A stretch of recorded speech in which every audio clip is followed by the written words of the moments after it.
At the end of March, I will have been working on this YouTube channel for 1 year.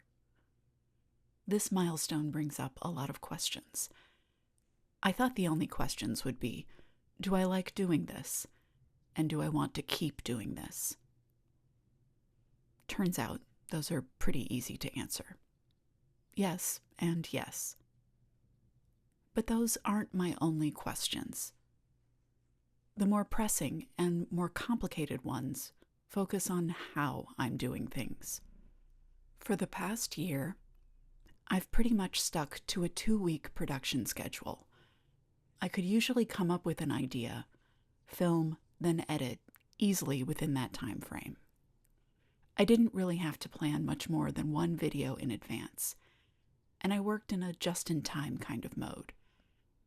The problem started when I branched into filming bookmaking and printing. These are big parts of my artistic practice, and I wanted to integrate them into my YouTube channel. Those practices have multi-part processes that can take months of planning and execution, and I found myself struggling to fit them into the just-in-time mode of video production. So I'm going to spend this video puzzling out how to approach a couple of projects that will take much longer to make and film than my typical 2-week production process. If you're looking for some ideas about how to plan or get started on a many-month-long project of your own, welcome. Let me know what you're working on in the comments below. Okay, here are the two projects. A 2027 calendar, and figuring out what to do with a digital artwork I made in 2016 called Greenway Quartet. Let's start with the calendar. I've been into calendar-based artwork for a number of years, and I've printed designs on letterpress for the art organization Pyramid Atlantic. First was the 2023 calendar, where I made a design for January, and then for the 2024 calendar, where I worked on November.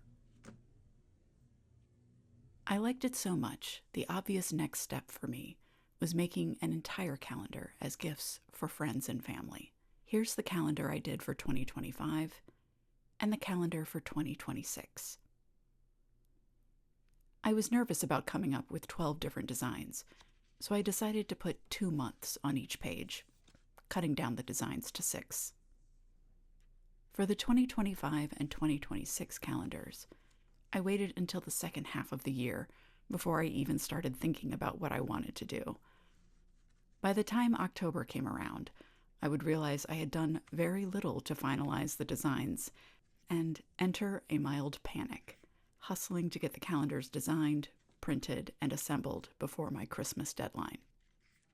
I want the process to be different for the 2027 calendar, partly because this time I'm going to do a design for each of the 12 months, and partly because I don't want to be waiting until October to do it, creating all kinds of deadline stress on top of the regular holiday stress. To help me figure this out, I'm looking at a quilt artwork I did back in 2018 called Calendar Year.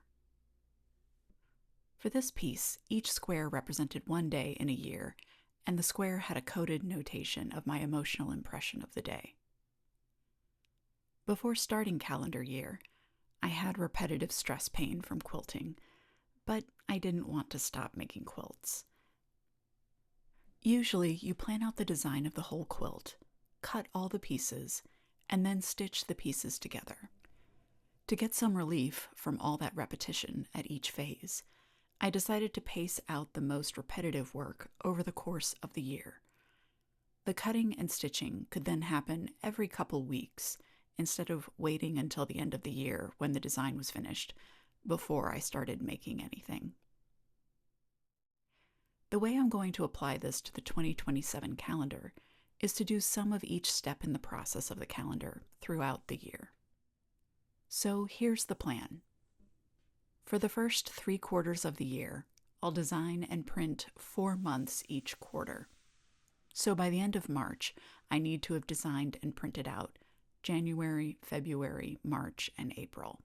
This way, when I reach the end of September, I'll have all 12 months designed and printed. I've decided each design will be made of only 2 colors, and each quarter I'll try a different printing technique to keep things fresh. My plan is to release a video each quarter on my 2027 calendar progress, showing the different designs and printing techniques I use. After September, I'll add an end-of-the-year video on designing a cover and other finishing details before the final reveal. This first quarter, I'll be using Tetra Pak etching and my little press. I've already made 2 designs, so this process is off to a pretty good start. Now for the second project. I released a GPS-guided audio walking tour called Greenway Quartet 10 years ago. The walks take you into a number of the parks and gardens around the National Mall in Washington, D.C. The 4-part audio walk I wrote and performed wove together real-life details about the locations with a fictional story. I had a great time making them, and I even won an award for my work on the series. Recently, a representative of the platform that hosts the walks let me know I needed to make some updates. It's understandable and probably necessary, since I haven't really spent much time with the walks in recent years, and things may need some refreshing. The other thing I've been mulling over is a more existential question. What if they can't be updated without totally reworking them? If that becomes the case, my plan will shift to archiving this digital artwork. There are a number of ways I could do this, including a documentary film, a book with maps and transcripts, or collecting all the assets and storing them in my archives. To start working through these issues, I'm going to use my video production process for the channel to organize my thoughts on what I'm doing about Greenway Quartet. Making videos helps me sort through and understand different aspects of my artistic process. I often use videos as a way to try out a technique or interact with a new medium.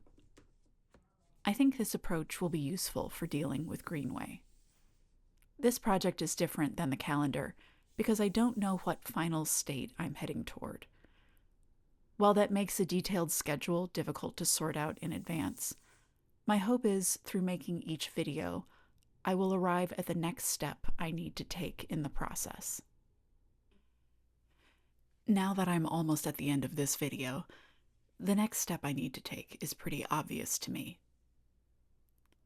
I have to find out what shape these walks are in. This means going on each of the 4 walks again. My plan is to wait for a few weeks until the weather feels a little more spring-like.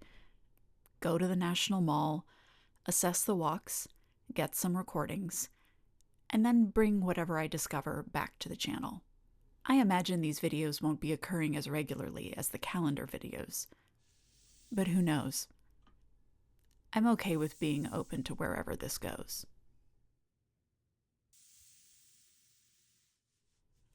I hope these 2 different ways of approaching longer projects have given you some ideas for how to think through your own projects. If you've got any tips from your own experiences, please share them below. I'd love to read them. Thanks so much for watching. I would truly appreciate you liking this video and subscribing. It really does help the channel.